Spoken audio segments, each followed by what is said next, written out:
স্বাগত নিউজ 24 চট্টগ্রাম প্রতিদিন সংবাদে আপনাদের সঙ্গে আছি আমি তানিয়া হারুন। যাচ্ছি পুরো খবরে। ইংরেজি নববর্ষে পর্যটকদের বরণ করতে প্রস্তুত চট্টগ্রামের পতেঙ্গা ও পার্কি সমুদ্র সৈকত। 31st নাইটে সিএমপির 13 নির্দেশনা বাস্তবায়নে সকাল থেকে কঠোর অবস্থানে প্রশাসন। সড়ক জুড়ে চলছে তল্লাশি। নিরাপত্তা নিশ্চিতে সন্ধ্যা 6টা থেকে নববর্ষের দিন সকাল 10টা পর্যন্ত পতেঙ্গা ও পার্কি সমুদ্র সৈকতে জনসাধারণের প্রবেশ নিষেধ। নতুন বছরে নতুন করে সাজবে চট্টগ্রাম শহর, এমন ঘোষণা মেয়র শাহাদাতের। রতন দাসের ছবিতে চট্টগ্রাম থেকে আরো জানাচ্ছেন নয়ন বড়ুয়া জয়। 31st নাইটকে ঘিরে চট্টগ্রাম মেট্রোপলিটন পুলিশ 13 নির্দেশনা জারি করায় সকাল থেকেই সেনাবাহিনী সহ পুলিশ প্রশাসন রয়েছে সড়ক জুড়ে কঠোর অবস্থানে, চালাচ্ছে মোড়ে মোড়ে তল্লাশি। সন্ধ্যা 6টা থেকে নববর্ষের দিন সকাল 10টা পর্যন্ত পতেঙ্গা ও পার্কি সমুদ্র সৈকত সহ বিভিন্ন বিনোদন কেন্দ্রে জনসাধারণ প্রবেশের নিষেধাজ্ঞা জারি করেছে সিএমপি। পতেঙ্গা সি বিচ এবং পার্কি বিচ রয়েছে, সেখানে আমাদের নির্দেশনা অনুযায়ী আমাদের আজকেই অর্থাৎ 31 তারিখ সন্ধ্যা 6টা থেকে আগামীকাল সকাল 10টা পর্যন্ত আমরা কোনো প্রয়োজন ছাড়া কোনো দর্শনার্থীকে সেখানে এলাও করব না। তবে 2025 সালকে বরণ করতে নতুন করে সাজাচ্ছে পতেঙ্গা ও পার্কি সমুদ্র সৈকত। নতুন বছরে সাগরের লোনা জলে মিতালি গর্তে লাখ লাখ পর্যটকের সমাগম হবে, এমন আশা মেয়র শাহাদাতের। সবাই মিলে আশা করছি যে চট্টগ্রামের সবচেয়ে পুরাতন বিনোদন কেন্দ্র, যেখানে এমন কোনো কেউ নেই যে যায়নি, এটাকে নতুন আঙ্গিকে তারা দেখার একটা সুযোগ পাবে এবং সেখানে তারা আশা করছি নতুন বর্ষকে তারা উদযাপন করতে পারবে। পতেঙ্গা সমুদ্র সৈকতকে নতুন রূপে দেখে আকর্ষণ বেড়েছে পর্যটকদের। হ্যাঁ, অন্যরকম ফিলিংস, এটা আমার ফার্স্ট টাইম আসা। অনেক ডিফারেন্স, আগের চাইতে অনেক ভালো লাগছে। আগে থেকে অনেক উন্নত হয়েছে, অনেক ভালো, কক্সবাজারের মতন দেখতে। তবে নতুন বছরে নতুন করে বন্দরনগরী চট্টগ্রামকে সাজাতে নানা পরিকল্পনার কথা জানান মেয়র। 2,500 কিছু প্রকল্প আছে, ওয়ার্ল্ড ব্যাংকের কিছু প্রকল্প আছে, এডিবির কিছু প্রকল্প, সব মিলিয়ে আমাদের প্রচুর কাজ এই বছরে আছে। এইদিকে 2024 সালকে বিদায় ও নতুন বছরকে বরণে নানা আয়োজন চট্টগ্রামের হোটেল মোটেলে। পর্যটকদের সমাগম দেখে খুশি হোটেল সংশ্লিষ্টরা। নয়ন বড়ুয়া জয়, নিউজ 24 চট্টগ্রাম। এবার 31st নাইটে থাকছে না কোনো আতশবাজি, থাকছে না কোনো উন্মুক্ত কনসার্টের ব্যবস্থা, অর্থাৎ সাদামাটা ভাবেই এবার পালিত হতে যাচ্ছে 31st নাইট। তবুও বছরের শেষ দিনটিকে বিদায় ও নতুন দিনকে বরণ করতে লাখ লাখ মানুষ ভিড় করছেন বিশ্বের দীর্ঘতম সমুদ্র সৈকত কক্সবাজারে। এরই মধ্যে পরিপূর্ণ গেছে নগরীর 500রও বেশি হোটেল মোটেল রিসোর্ট। আর বিপুল সংখ্যক এই পর্যটকদের নিরাপত্তা দিতে সব ধরনের প্রস্তুতি নিয়েছে আইন শৃঙ্খলা বাহিনী। নাইম আল জিকোর প্রতিবেদনে বিস্তারিত, ক্যামেরায় ছিলেন জহিরুল ইসলাম টুটুল।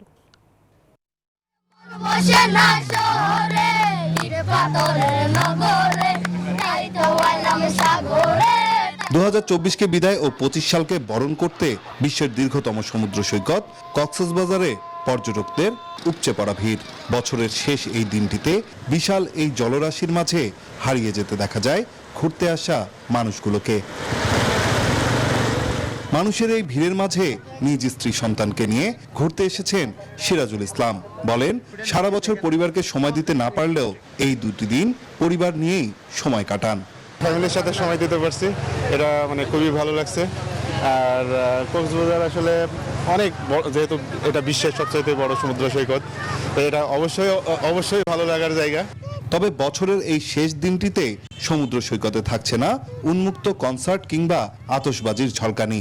অনেকটা সাদামাটা ভাবেই পুরনোকে বিদায় জানিয়ে নতুন বছরকে স্বাগত জানাবে কক্সবাজার।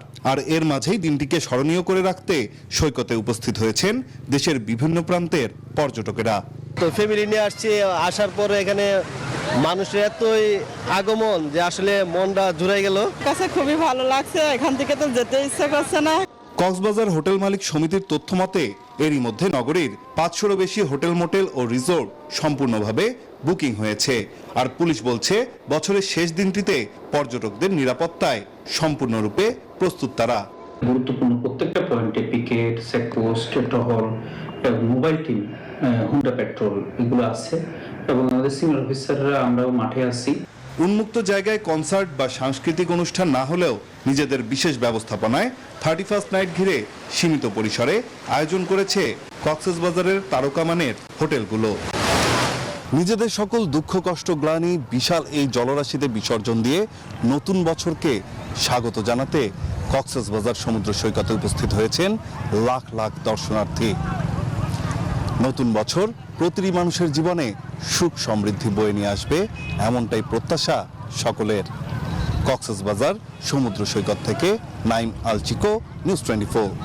দর্শক, যেমনটা জানাচ্ছিলাম 31st নাইট ঘিরে কক্সবাজারে ভিড় বাড়ছে পর্যটকদের। এই মুহূর্তে এই বিষয়ে বিস্তারিত জানাতে যুক্ত হচ্ছেন সহকর্মী নাইম আলচিকো। জিকো, সমুদ্র সৈকতে পর্যটকদের উপস্থিতি এই মুহূর্তে কেমন দেখছেন, আর নতুন বছর ঘিরে কি কি ধরনের আয়োজন থাকছে?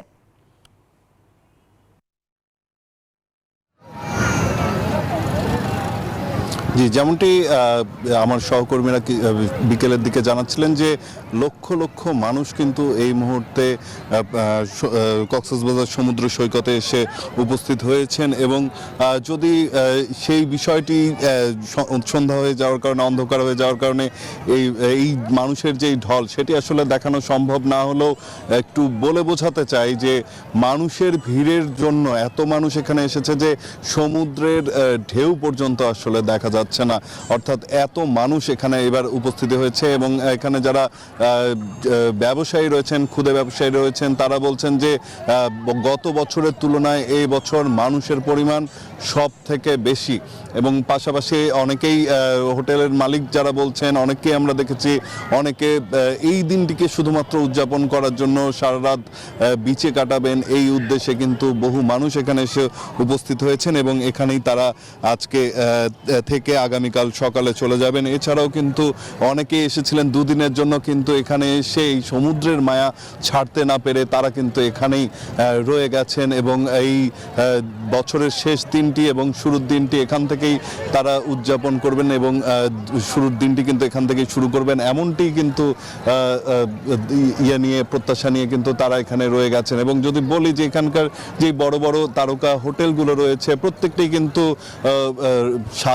বিভিন্ন কালারফুল লাইটে হলো সাজানো হয়েছে এবং তাদের যেই উন্মুক্ত অবস্থায়, যেটি এর আগেও বলেছিলাম, যেটি প্রশাসন থেকে জানানো হয়েছে যে উন্মুক্ত অবস্থায় কোনো ধরনের কোনো কনসার্ট বা সাংস্কৃতিক অনুষ্ঠান রাখা হচ্ছে না, তবে আতশবাজিও থাকছে না, কিন্তু স্বল্প পরিসরে নিজস্ব নিরাপত্তা ব্যবস্থা, পাশাপাশি প্রশাসনিক যেই নিরাপত্তা ব্যবস্থা সেটির মাধ্যমে কিন্তু এই বিভিন্ন ধরনের ছোট ছোট কনসার্ট আয়োজন করা হবে। ছোট ছোট কিছু ক্ষুদে আয়োজন কিন্তু রেখেছে এই তারকা হোটেলগুলো। তো এই ছিল এখন পর্যন্ত আমার কাছে কক্সবাজার থেকে সব শেষ তথ্য। জিকো, আপনাকে ধন্যবাদ। দর্শক, কক্সবাজার থেকে যুক্ত ছিলেন সহকর্মী নাইম আলচিকো। ইংরেজি নববর্ষ ঘিরে চট্টগ্রামে জমজমাট ফুলের বাজার। সকাল থেকে ফুলের পাইকারি বাজার নামে খ্যাত চেরাগি পাহাড়ে বসেছে ফুলের হাট। দেশীয় ফুলের পাশাপাশি বিদেশি ফুলও দখল করেছে বাজার। তবে গোলাপের চাহিদা বেশি হওয়ায় বেড়েছে দাম। দেশি গোলাপ বিক্রি হচ্ছে 30 টাকায়। একদিনে কয়েক কোটি টাকার ফুল বিক্রির আশা করছেন ব্যবসায়ীরা। 31st উপলক্ষে আমাদের এবার প্রস্তুতি 6 থেকে 7 কোটি টাকা আমাদের সেল হবে। গত বছর শয়ে গেছিল 1500-1600, এবছর যাচ্ছে 400 টাকা 500 টাকা। আজকে বছরের শেষ দিন একটা ফুল নিতে আসলাম, আবার নতুন বছরটা আবার আগামীকাল আবার নতুন করে আরেকটা ফুল নিয়ে যাব। মিয়ানমার সীমান্ত পুরোপুরি বিজিবির নিয়ন্ত্রণে রয়েছে। দেশটির সামরিক জান্তা ও বিদ্রোহীদের সঙ্গে যোগাযোগ করা হচ্ছে, জানিয়েছেন স্বরাষ্ট্র উপদেষ্টা জাহাঙ্গীর আলম। চট্টগ্রামের সাতকানিয়ায় বিজিবির 102তম রিক্রুট ব্যাচের সমাপনী কুচকাওয়াজ শেষে এসব কথা বলেন তিনি। উপদেষ্টা বলেন, সীমান্তে প্রতিবেশীদের সব আচরণের জবাব দিতে প্রস্তুত বিজিবি। আরও জানাচ্ছেন জুবায়ের সানি, ছবি তুলেছেন মঞ্জুরুর রহমান। দেশের অখণ্ডতা রক্ষায় যুদ্ধের মৌলিক প্রশিক্ষণ শেষ করেছেন বিজিবির এই নবীন সৈনিকরা। সকাল 9:30টায় বাহিনীর নতুন রিক্রুটদের সমাপনী কুচকাওয়াজ পরিদর্শন করেন স্বরাষ্ট্র উপদেষ্টা। দেশের সার্বভৌমত্ব, অখণ্ডতা ও দেশের সীমান্ত রক্ষার দৃঢ় শপথ নেন নবীন সৈনিকরা। সীমান্ত রক্ষায় সৈনিকদের প্রয়োজনীয় দিক নির্দেশনা দেন স্বরাষ্ট্র উপদেষ্টা জাহাঙ্গীর আলম চৌধুরী। বলেন, সীমান্তে কোনোভাবেই পিঠ দেখানো যাবে না। এই বাহিনীর সকল সদস্যরা যে কোনো ধরনের সীমান্ত অপরাধ দমনে দক্ষতার স্বাক্ষর রেখে চলেছে। পরে সাম্প্রতিক সীমান্ত পরিস্থিতি নিয়ে গণমাধ্যমে কথা বলেন স্বরাষ্ট্র উপদেষ্টা। উঠে আসে বাংলাদেশ সীমান্তে মিয়ানমারের অভ্যন্তরীণ উত্তেজনা প্রসঙ্গ। স্বরাষ্ট্র উপদেষ্টা জানান, মিয়ানমার সীমান্ত পুরোপুরি বাংলাদেশের নিয়ন্ত্রণে রয়েছে।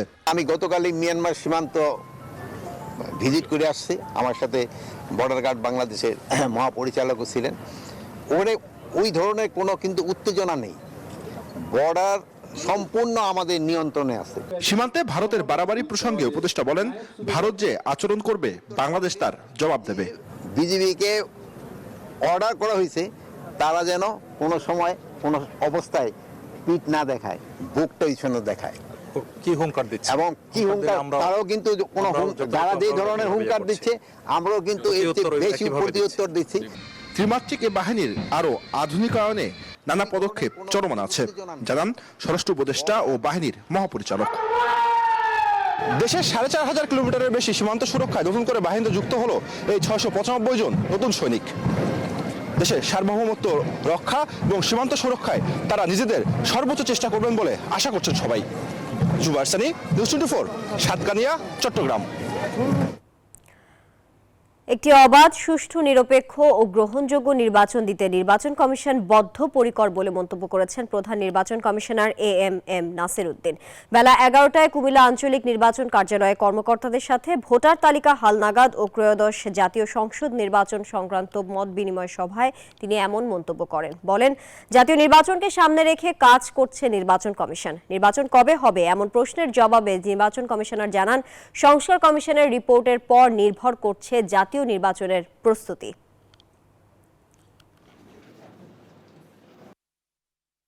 আমরা জাতীয় নির্বাচনের জন্য প্রস্তুতি নিচ্ছি, স্থানীয় সরকার নির্বাচনের জন্য প্রস্তুতি আমরা শুরু করি নাই। আসলে এটা করি নাই, আমরা জাতীয় নির্বাচনকে সামনে রেখে আমাদের প্রস্তুতি এগিয়ে দিচ্ছি।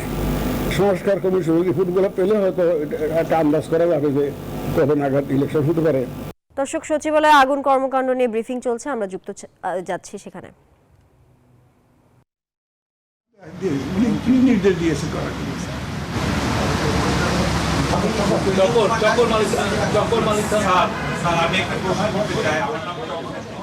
আমার নাম টপর মালিকা, আমি চ্যানেলাইতে আছি। স্যার, আপনি বলেছেন যে মেইনটেনেন্সের অভাব ছিল, তবে যাদের মেইনটেনেন্স করার দায়িত্ব ছিল তাদের কি কর্তব্যে অবহেলা, উদাসীনতা বা খামখেয়ালি এরকম মনে করেন কিনা, এবং তাদের বিরুদ্ধে আপনাদের কি সুপারিশ থাকে? রেগুলার মেনটেনেন্স করার সুযোগটাই আমাদের থাকবে, বাকি সব প্রশাসনিক। আমাদের সুপারিশ থাকবে এটা রেগুলার মেনটেন করা হোক, বিএনবিসি নিয়ম মেনে কতদিন পরে পরে করা উচিত, কিভাবে করা উচিত আমরা সেগুলো সাজেস্ট করব। কিন্তু করবে কি না, কীভাবে করাবে এটা প্রশাসনিক ব্যাপার। এটা আমাদের কথা বলার সুবিধা আছে বলে আমি মনে করছি। বিএনবিসি মানে হচ্ছে বাংলাদেশ ন্যাশনাল বিল্ডিং কোড। আমরা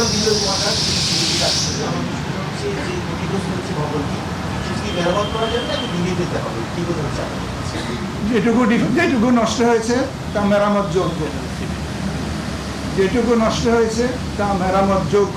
আমাদের সঙ্গে সিভিল ইঞ্জিনিয়ার ছিলেন, তিনি বলেছেন এটা মেরামত যোগ্য। আমি সিভিল ইঞ্জিনিয়ার নই, আমি ফায়ার এক্সপার্ট।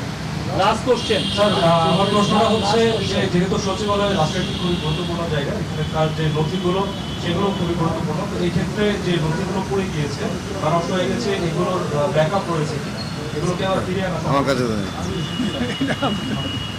আমি ফিজিক্যালি দুবার পুরো বিল্ডিংটা উঠেছি, প্রতিটা রুমে হেঁটে হেঁটে ঘুরে দেখেছি, আমরা সবাই গিয়েছি। কয়েকটা রুমে পড়েছে, কিন্তু নথি যেখানে থাকে সেখানে কিছু পড়ে নিয়ে পর্যন্ত। তারপরেও আমরা এই যে টিমকে এতদিন তো কেউ যেতে পারে নাই, আমরা এখন বলেছি যে ওনারা হয়তো কালকে বা পরশু থেকে মন্ত্রণালয়গুলো নিজেরা অডিট করা শুরু করবে। এখন একটা ক্রাইম সিন আছে, কিছু আলামতের ব্যাপার আছে, ফলে আমার মনে হয় না যে কোনো এতে অসুবিধা হবে, তবে অফকোর্স কিছু থাকতে পারে। আমি একটা সেকেন্ড বলে দিতে চাই, সরি প্লিজ। এই যে নথিগুলো রক্ষা পেয়েছে, এটা কিন্তু আমাদের ফায়ার ব্রিগেডের গুণে, কৃতিত্বে। আমি রিকোয়েস্ট করবো আপনাদেরকে আমাদের ফায়ার ব্রিগেডকে একটা ধন্যবাদ জানাবেন, অন্তত হাততালি দিয়ে সঠিকভাবে এটাকে করতে পেরেছে। নথি নষ্ট, কোনো নথি নষ্ট হয়নি। উজ্জ্বল ভাই। আমি মনিরুজ্জামান উজ্জ্বল, আমি জানিয়ে প্রথমে আপনাদের ধন্যবাদ জানাই যে আপনারা পরিশ্রম করে নির্ধারিত সময়ের মধ্যে প্রাথমিক তদন্ত রিপোর্টটা দিয়েছেন এবং সারা দেশবাসী আশ্বস্ত হবে যে লুজ কানেকশনের জন্যই আসলে এই দুর্ঘটনা ঘটেছে। তারপরও গত কিছুদিন যাবে একটা কথা চলছিল যে আলামত প্রয়োজনে বিদেশে পাঠানো হবে। আপনি বক্তব্যের শুরুতে মাননীয় স্বরাষ্ট্র সচিবও বলেছেন, আমি স্বরাষ্ট্র সচিব এবং যিনি বিস্ফোরক বিশেষজ্ঞ আছেন ওনার কাছে জানতে চাচ্ছি, আপনারা এখনো বলছেন যে বিস্ফোরক আলামতটা বিদেশে পাঠানো হবে, তাহলে লুজ কানেকশন যদি হয়, আপনারা যদি সরকার 99 বা নিশ্চিত থাকেন, তাহলে 1% কি এমন রয়েছে যেটার জন্য আপনারা বাইরে আলামত পাঠাচ্ছেন বা পাঠাবেন? এটা উত্তরটা আমি দিচ্ছি। একটা কথা উঠতে পারে যে এটা কি আসলে কেউ দূরের থেকে কিছু করলো না, আমরা গোয়েন্দা বইয়ে যেরকম পড়ি না, এরকম চিন্তা তো থাকেই মানুষের। ওই একটা জিনিসের জন্য কতগুলো অ্যাডভান্স টেস্ট লাগে যেগুলো আমাদের দেশে হয় না। নর্মালি এর আগে এই ধরনের সিদ্ধান্ত আমরা কোনো সময় নেই বাংলাদেশে নেওয়া হয় না, কিন্তু আমরা মনে করেছি যে এই ক্যাপাবিলিটি আমাদের থাকা উচিত। দিনকে দিন টেকনোলজি বাড়ছে, তো আমরা যদি এর সাথে পিক আপ না করতে পারি তাহলে আমাদের জন্য অসুবিধা। অতএব আমাদের বুয়েটের বিশেষজ্ঞ দল এবং ফায়ারের থেকে কিছু কতগুলো বছরের শেষ সূর্যাস্ত উপভোগ করতে পাহাড়েও ভিড় করেছেন পর্যটকরা। রাঙামাটি পর্যটন ঝুলন্ত সেতুতে দাঁড়িয়ে রক্তিম সূর্যের বিদায় লগনে মেতে উঠেছেন দূর দূরান্ত থেকে আসা পর্যটকরা। ফাতেমা জান্নাত মুমুর পাঠানো তথ্য ও চিত্রে ডেস্ক রিপোর্ট। সবুজ পাহাড়ের বুক জুড়ে রক্তিম সূর্য, গোধূলির রং ছড়িয়ে স্নিগ্ধ কুয়াশা, হ্রদ পাহাড়ের মিতালিতে এক অন্যরকম ভালো লাগায় মেতে ওঠা। এরকম সুন্দর দৃশ্য উপভোগ করতে পাহাড়ে ভিড় জমেছে পর্যটকদের। রাঙামাটির ঝুলন্ত সেতুতে প্রিয়জনের সাথে ছবি তুলতে ব্যস্ত সময় পার করছেন তরুণ তরুণীরা। আবার অনেকে হ্রদের বুকে নৌকা ভাসিয়ে মেতে উঠছেন আনন্দে। মানে মানুষ যে এতটা লোক সমাগম এটা জানা ছিল না, আসলে বুঝতাম না। আর সব থেকে বেশি ভালো লাগছে আস্তে আস্তে যেটা রোডগুলা, এবং অত্যন্ত চমৎকার। এক কথায় পাহাড়ের সৌন্দর্য উপভোগ করতে হলে রাঙামাটির কোনো বিকল্প নেই। এখানে আছি ঝুলন্ত ব্রিজ দেখতে আসছি আর কি এখন। আর ওইদিকে আসাম বস্তি এলাকা ঘুরে আসলাম, খুব সুন্দর এবং পাহাড়ি রাস্তাগুলো খুব মনোরম, মুগ্ধ করে। ফ্যামিলি নিয়ে আসছি, অনেক ভালো লাগছে। অল্প সময়ের ভিতরে আসলে খুব সুন্দর একটা বিনোদনের জায়গা। পর্যটন ব্যবস্থাপক বলছেন, পরিবেশে পরিস্থিতি স্বাভাবিক থাকায় রাঙামাটির সৌন্দর্য আনন্দের সাথে উপভোগ করতে পারছেন পর্যটকরা। বর্তমানে যেভাবে টুরিস্ট আমাদের রাঙামাটিতে আসছে, দেখছি যে সবাই খুব সুন্দরভাবে ঘোরাফেরা করছে, কোনো অসুবিধা হচ্ছে না। আশা রাখি আমরা যে আমাদের যে লক্ষ্যমাত্রা অনুযায়ী রাজস্ব আয় করতে পারবো বলে আশা রাখি। শুধু বছরের শেষ সময় নয়, এইভাবে দূর দূরান্তের পর্যটক আগমন অব্যাহত থাকলে পাহাড়ের পর্যটন ব্যবসায়ীরা ঘুরে দাঁড়াতে পারবেন মনে করছেন সংশ্লিষ্টরা। Desk report, news 24। চট্টগ্রাম প্রতিদিন সংবাদ এখন এ পর্যন্তই। ধন্যবাদ সবাইকে।